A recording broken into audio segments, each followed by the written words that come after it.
हाँ जी, क्या हाल है? तो काफ़ी लोगों ने रिक्वेस्ट करी कि कंसाइनमेंट पे बना दें वीडियो, तो देखते हैं कि कंसाइनमेंट अकाउंटिंग क्या होती है। ओके, ये समझने के लिए पहले तो ये समझते हैं कि कंसाइनमेंट क्या होता है। तो देखिए, कुछ प्रोडक्ट्स होते हैं जिनको हमें बेचने के लिए, let's say I want to sell my product in a different market, जिधर मैं खुद एग्जिस्ट नहीं करता हूँ। तो उस मार्केट में जाने के लिए either I have to go there myself, open my new branch, and then sell my product, or what I can do is I can hire someone and not making him a partner, क्योंकि partner अगर उसको बनाया तो that might be partnership और joint venture. सो partner बनाने के बजाय I can make him my agent. तो जो बंदा एक्चुअली सेल करता है प्रोडक्ट, जिसका प्रोडक्ट होता है, उसको हम बोलते हैं कंसाइनर। ठीक है। और जिस बंदे को कंसाइनर अपना प्रोडक्ट बेचता है फॉर, जो एजेंट होता है बेसिकली, उस एजेंट को बोलते हैं consignee. So this guy consignor is the real guy who's actually selling the product, and the consignee is the agent. And this entire arrangement between the consigner and the consignee is called a consignment. तो what we have to do is, हमें जो ज़्यादा हमारे syllabus में है वो है from the point of view of consignor. कि कंसाइनर की बुक्स में हमें दो अकाउंट्स बनाने होते हैं। आई ऑल्सो कवर कि हमें कंसाइनी की बुक में क्या अकाउंट्स बनाने होते हैं। Basically consignee only makes one account, which we'll cover in like the next 5 minutes, but consigner makes two accounts. And so let's do accounting for consigner.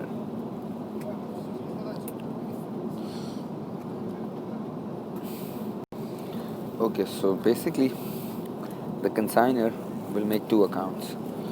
एक account वो बनाता है जिसका वो नाम रखेगा कंसाइनमेंट अकाउंट। ठीक है। The aim of this account is to calculate profit or loss on consignment, and also to determine and do the accounting entry for inventory. ठीक है। This account is purely made from the point of view of the consigner, जिसका अपना product होता है। तो now let's see कि इस account में अकाउंटिंग कैसे होती है।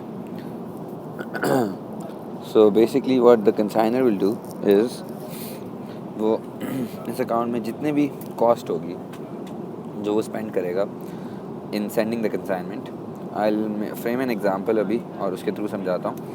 तो let's say there is a guy called Patel,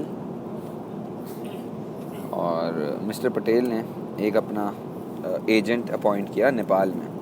ठीक है। मिस्टर पटेल यहाँ पाकिस्तान में होते हैं, उन्होंने नेपाल में एक अपना एजेंट असाइन कर दिया जिसका नाम था यादव।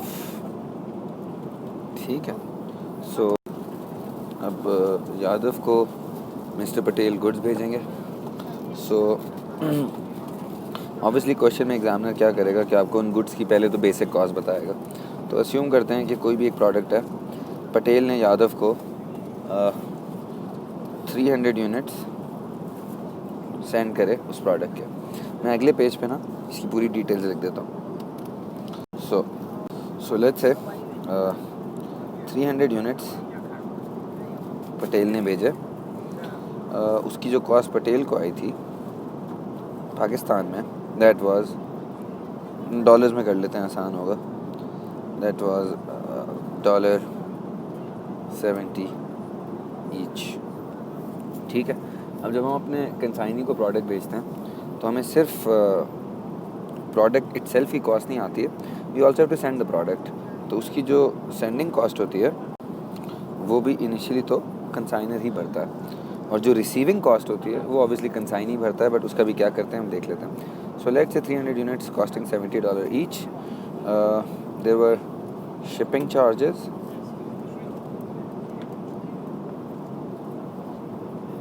of let's say $800.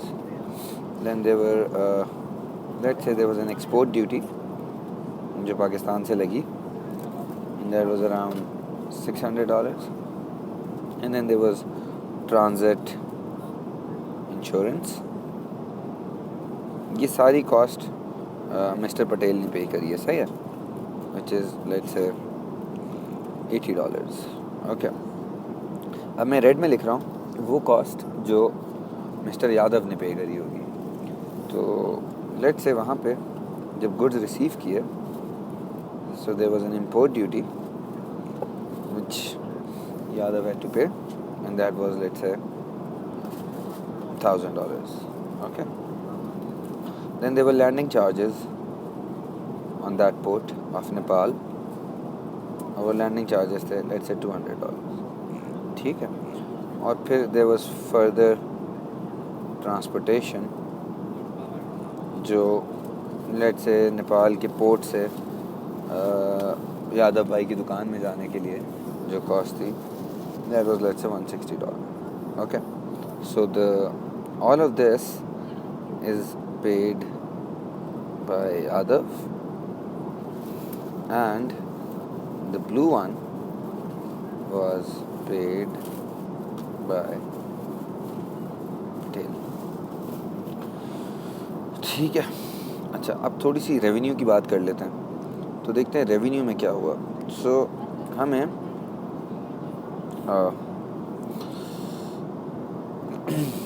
लिखा हुआ है क्वेश्चन में, mister Yadav sold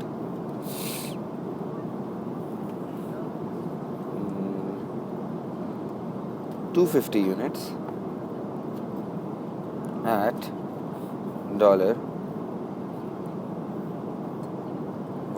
each. So अब इसका क्या मतलब हुआ, 50 यूनिट्स अभी भी बच गए। अच्छा, फिर यहाँ लिखा हुआ है यादव विल गेट 10% कमीशन। ठीक है, फिर लिखा हुआ है Yadav also paid $500 for marketing, कि भाई ये नया प्रोडक्ट आया पाकिस्तान से तो बहुत टाइट प्रोडक्ट है, उसने उसकी मार्केटिंग करी तो उस पर उसके $500 लग गए। अब ये पूरी सिचुएशन है, हमें एग्जामिनर पहले तो बोलेगा कि इन द बुक्स ऑफ पटेल हमें थोड़ी अकाउंटिंग करनी होगी, इन the books of Patel. Okay, तो जब पटेल की बुक्स में अकाउंटिंग करेंगे तो हम पहले बनाएंगे उसका कंसाइनमेंट अकाउंट, जिसकी मैं आपको पिछली स्लाइड पे बात कर रहा था। So let's make his consignment account here. Okay, ये सारी इसकी डिटेल्स आ गई हैं, तो हम यहाँ बनाते हैं consignment account. Okay, I'll use let's say I'll use green for that. Okay, for the answer. Okay, so this is the consignment account.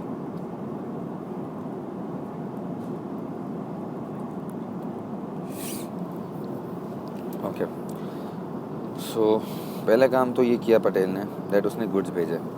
सो जो भी गुड्स होते हैं, you can just write goods or purchases. So I write goods here, and 300 units हैं at $70 each, जिसका मतलब होता है कि 21,000 का हमने कंसाइनमेंट लगाया, which is 300 times 70. ओके, ठीक है।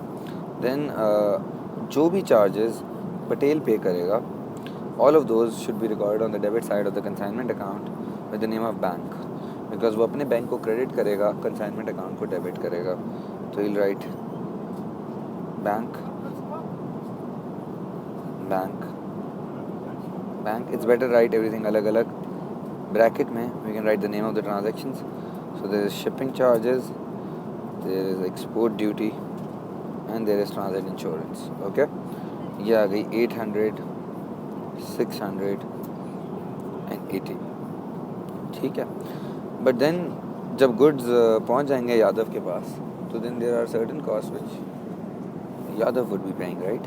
So whatever Yadav pays for this consignment, Patel is not going to record it with the name of bank because he will not credit bank. Yadav उसके behalf पे payment कर रहा है, तो he'll say consignment debit, Yadav credit.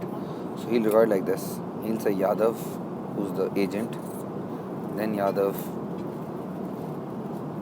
again, and these three costs जो यादव ने हमारे behalf पे पे करी हैं वो हमने इधर लिख दी. Import duty, landing charges, further transport, 1,000, 200, 160. Obviously, Yadav will ask for the verification and bills and everything.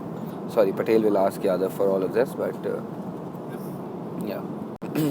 अच्छा जी, अब रेवेन्यू देख लेते हैं.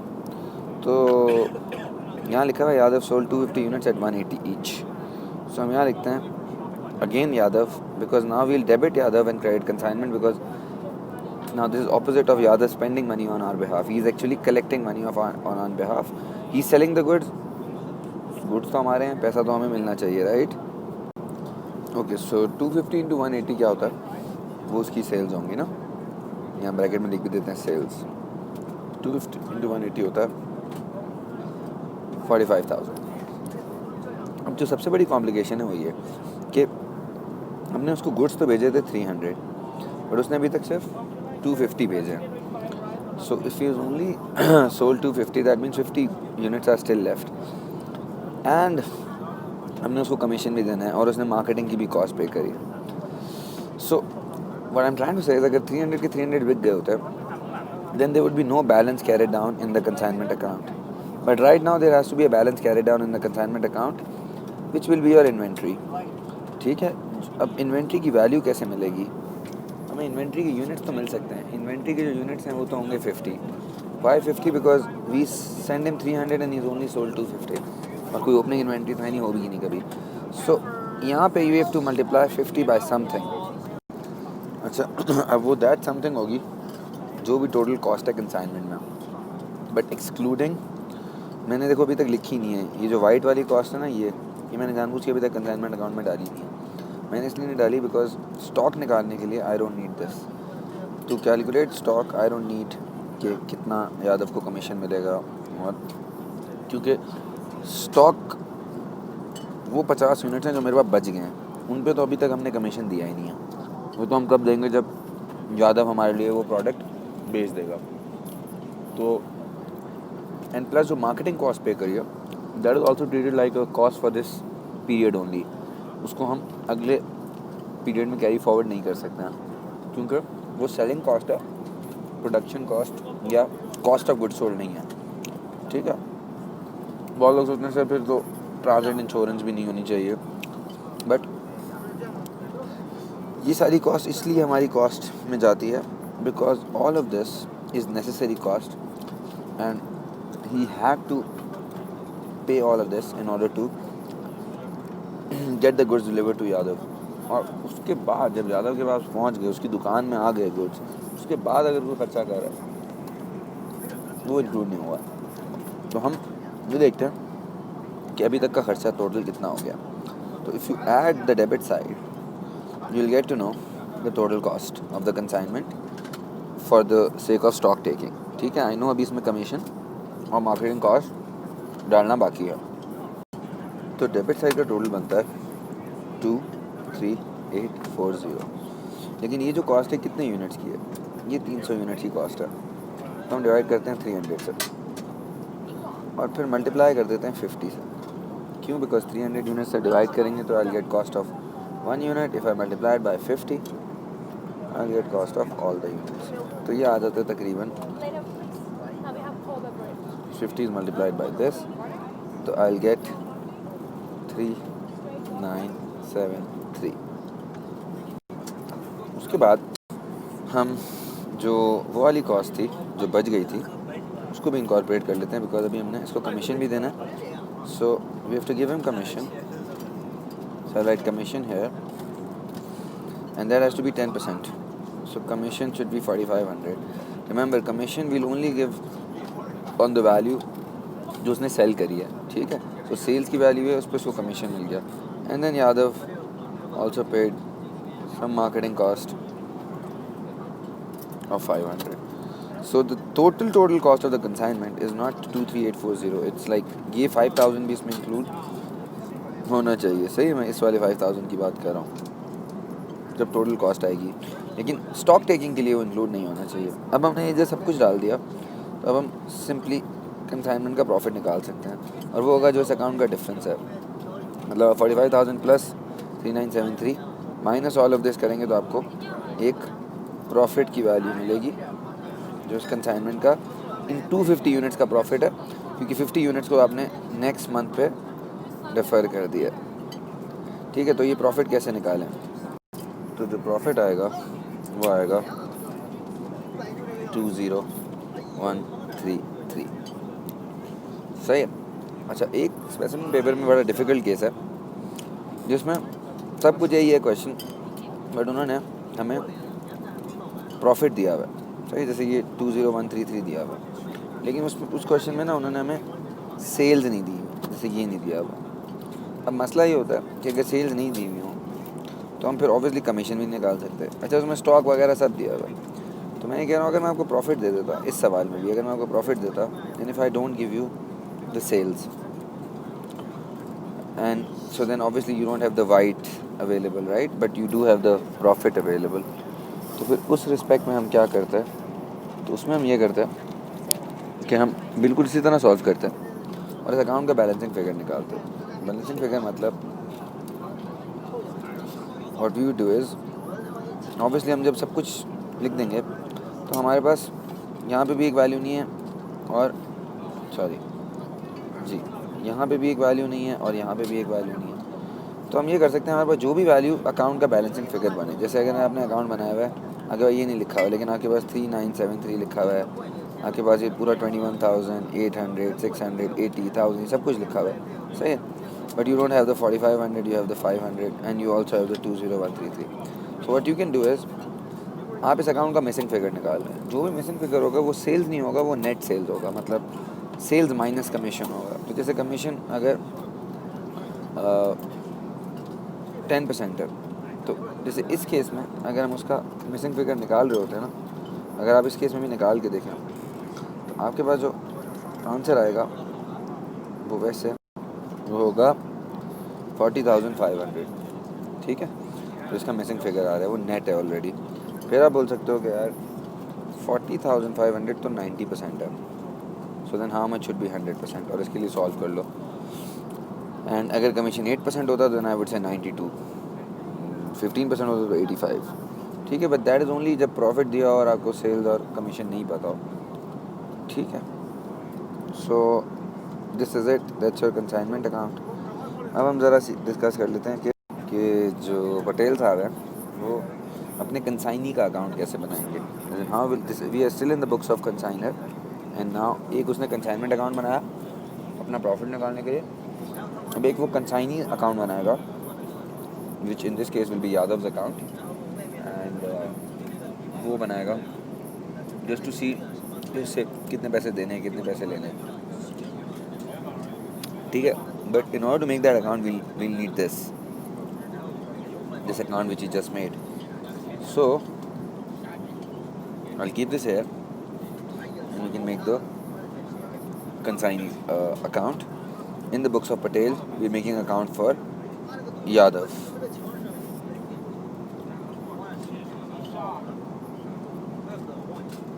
Okay, so पहला काम तो मैं ये करना चाहिए कि जहाँ जहाँ यहाँ पिछले अकाउंट में यादव है उस एंट्रीज को पोस्ट कर दूँ. हमने यादव को एक सेल्स करी हैं, या यादव ने हमारे बिहाफ पे एक सेल्स करी हैं 45,000 की.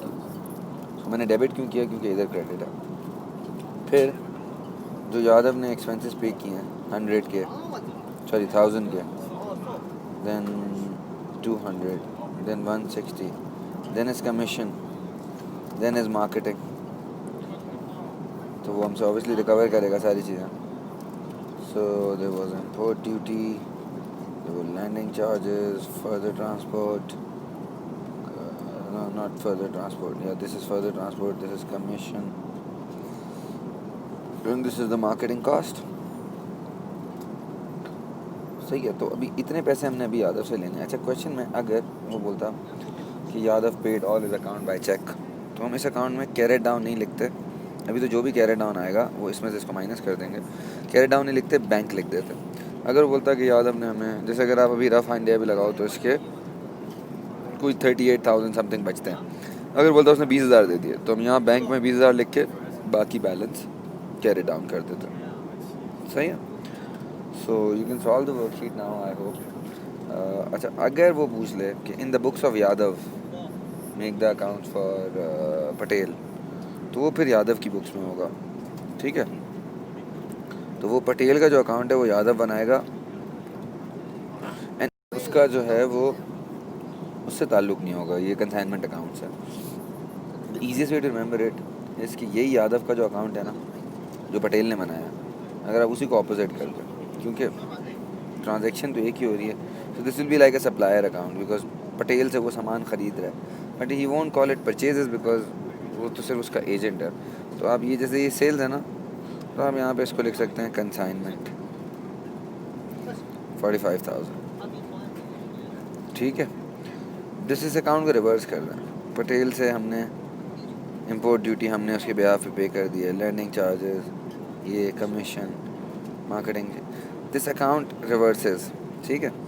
और जो बस जो बैलेंस कैरी डाउन आएगा वो आ जाएगा। बट ये चीज़ वो मांगता नहीं है, as in he doesn't ask you for accounting for consignee, कि वो अपने अकाउंटिंग कैसे करेगा। हमें मेन